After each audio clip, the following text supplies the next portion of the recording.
ہمیں جانوروں سے اپنے برتاؤ کا مسلسل جائزہ بھی لیتے رہنا چاہیے۔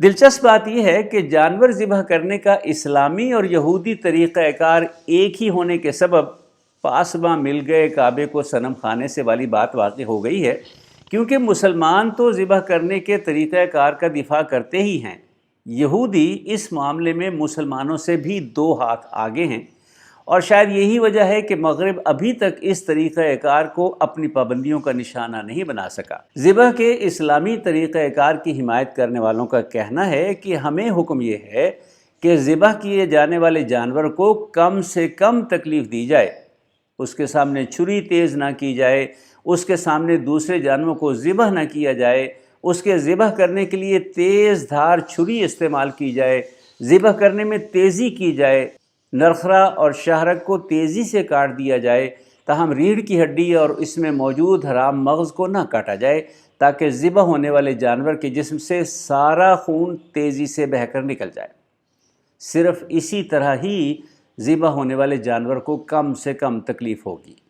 اس کے علاوہ جانور ذبح کرنے کے لیے جو بھی طریقہ کار استعمال کیا جائے گا وہ جانور کو زیادہ تکلیف دینے کا باعث ہوگا۔ جن جانوروں کو ذبح کرنے کی اجازت شریعت نے دی ہے یہ وہ جانور ہیں جو اور کئی حوالوں سے بھی انسان کے استعمال میں آتے ہیں۔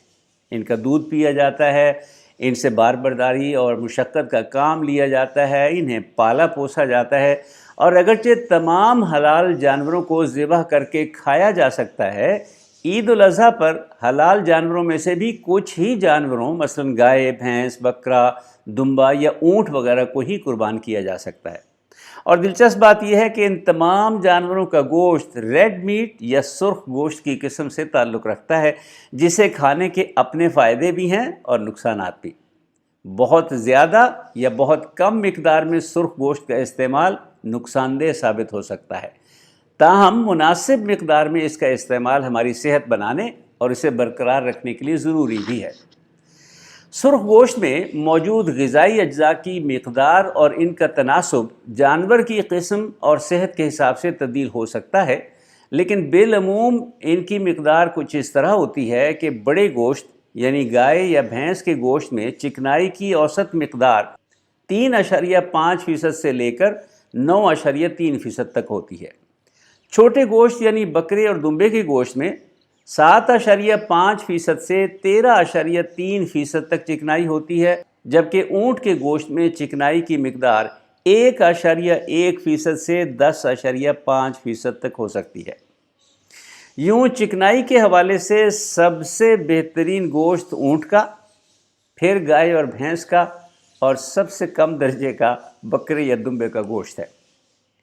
سرخ گوشت بڑا ہو یا چھوٹا ہمارے جسم کو بہت سارے اہم معدنیات یعنی منرلز اور وٹامنز فراہم کرنے اور اسے صحت مند رکھنے کا ایک ذریعہ ثابت ہو سکتا ہے۔